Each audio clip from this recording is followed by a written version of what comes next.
back, all flash, no substance. So I'm on the solo tip on today's top 5, but that's okay because I just saw Elvis and it is absolutely amazing. Performances, just great all around. Everybody did a fantastic job in that movie.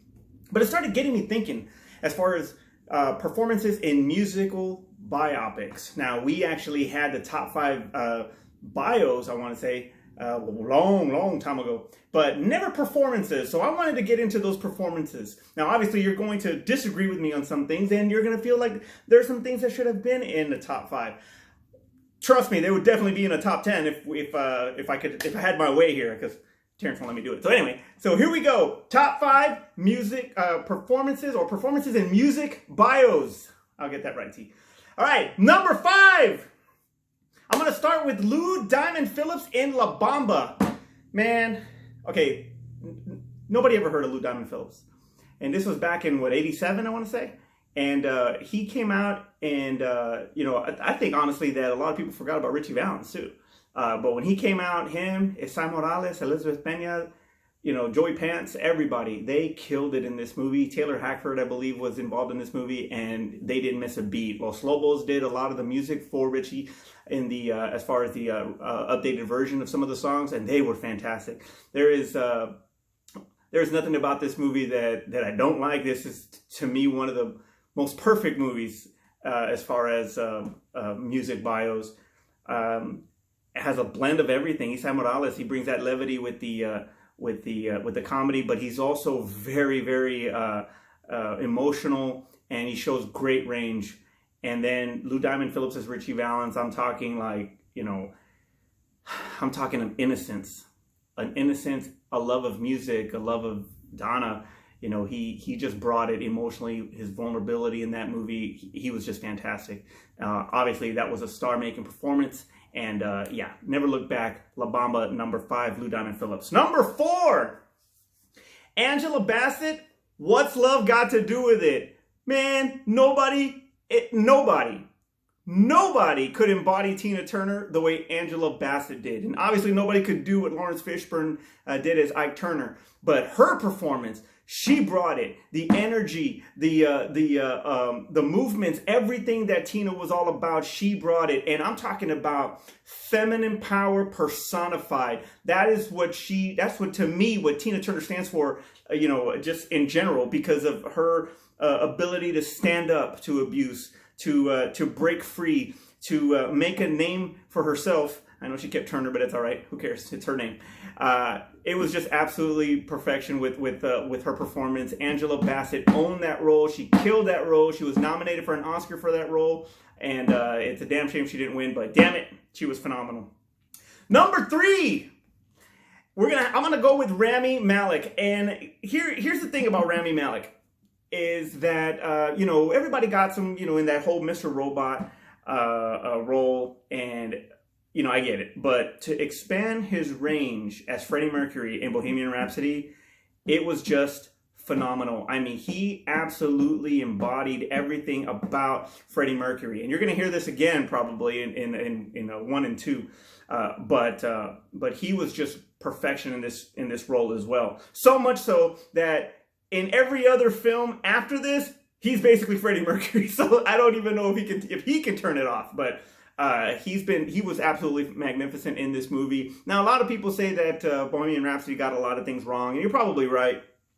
But it made a substantial amount of money at the box office, and a lot of that is attributed to Rami Malek's performance. I mean, it's just absolutely mesmerizing when you watch him take on that role. It's just absolutely phenomenal, and I'm not sure exactly how they filmed the Live Aid.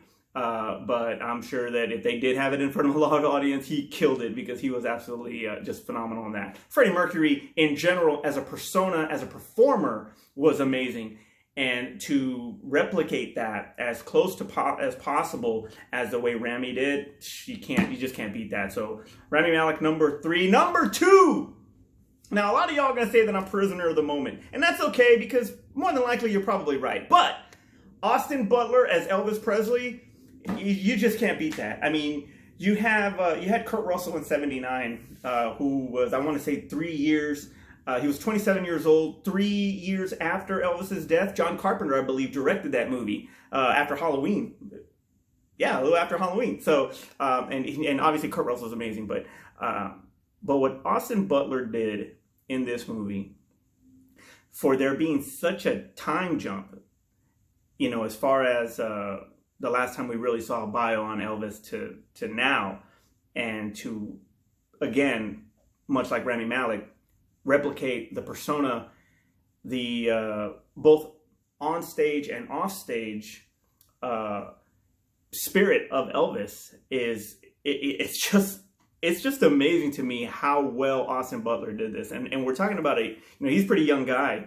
So for him to take everything that he researched from archive footage from the Presley women, you know, and taking all of that, plus his friends, you know, Elvis's friends, the ones that are still around, you know, to take all of that and to pretty much not necessarily impersonate or, you know, imitate or anything like that, but to straight up become Elvis Presley with, you know, his vocal speech, his singing, his ability to play guitar, his dancing, his, you know, the movements on stage, everything. And I've seen interviews with Butler where he's talking about the gradual change in voice as he progresses from being, you know, in his 20s to later in life. And he just did that so perfectly. So I think, you know what? I know he made Elvis proud with that performance. He sure as hell is going to have an Oscar nomination. If he does not win, because I haven't seen anybody really like that can stand out the way Butler has in so far in 2022 to beat him in acting, but as far as the lead role, but he is freaking amazing in this movie. Not a prisoner moment, I promise. I am a hardcore Elvis fan. I always have been ever since I was a kid, but I'm not biased, I promise. Yeah, he just absolutely deserves the freaking recognition. So Austin Butler, number 2, Elvis. Number 1, I'm gonna get so much crap for this, but I don't care, because Jamie Foxx as Ray Charles is absolutely perfection, man. I mean, first of all, you have him side by side with Ray, you know, back in 03, 04 when they were filming. And you know, he picked a lot of that from him, you know, and luckily for Jamie, who is musically inclined, he picked up a lot of stuff as far as piano and how to and playing the piano and just playing it exactly how Ray would, and his mannerisms as well, up to the self hugs there. I mean, he was just great. Now, the thing that sets everybody apart in all of the lists that I just mentioned right now, and I'm not going to take anything away from anybody from the honorable mentions, but is that Jamie Foxx's turn as a comedian. I honestly believe that his time on In Living Color, his time on stage as a comedian, really helped him become Ray Charles, because when you're doing In Living Color and you're doing these sketches, you're becoming these characters, and it's really easier, I think, for a comedian to become these different roles because of the timing, because of improv, because of all of those creative, you know, instincts that comedians have. That's why I think comedians are some of the best freaking, you know, people in the world. Yeah, so I honestly believe that his comedic experience is which is crazy to say because it's a drama movie, it helped him take on this role and become Ray Charles. And he did not miss a dang beat as Ray Charles. And the movie itself is just phenomenal. And shout out to Regina King. I mean, she's going to be an honorable mention, but I'll just say it now. She was phenomenal too in that movie. Oh my gosh, she was so good in that movie. No supporting nom on that. I don't know what's up with Hollywood, but anyway. But yeah, Ray Charles, man. Jamie Foxx's Ray Charles was just phenomenal. I just can't get enough of that movie. I bought both soundtracks of that movie because it was so good. You know, the music is great. The costumes are great. Terrence Howard, slime, but I love him anyway in that movie. But yeah, man, I gotta give it up. Jamie Foxx, number 1. All right. Honorable mentions. Obviously, I mentioned Regina King and Ray, but let's talk about Dennis Quaid as Jerry Lee Lewis in Great Balls of Fire. Man, this is back in 1989. I was a freshman in high school, and oh my goodness. this movie had everybody talking in school. I remember, and I had a girl that sat in front of me, completely obsessed with Dennis Quaid because of this. I was obsessed with Dennis Quaid because of Jaws 3, but that's a whole other stuff for another day. But yeah, he was phenomenal as Jerry Lee Lewis, man. He was just Jerry Lee. You didn't even see Dennis Quaid anymore, from the hair, how he performed, everything on stage. He was just magnificent in this role. I'm giving my shout out to Dennis Quaid because he's freaking awesome in that movie. Obviously, the late great Chad Boseman as James Brown in Get Up. I mean, he even had the voice. Like, you gotta, you gotta get, forget I can't do James Brown. But anyway, T can do James Brown better than I can. But anyway, but yeah. Chadwick Boseman, he was great as James Brown. He was phenomenal. That was actually kind of like in the little bit of where you need a lead for a bio, call Chad Boseman. He was I want to say he was Thurgood Marshall. And then he was Jackie Robinson. Like, he was everywhere as other people, but it's okay. Still the king. Kind of forever. All right. Val Kilmer in The Doors. Okay, Val Kilmer is Jim Morrison. He couldn't even freaking break character. He was freaking Jim Morrison even afterwards. I think he had to go to therapy because he couldn't break it, So, yeah, he was phenomenal as Jim Morrison.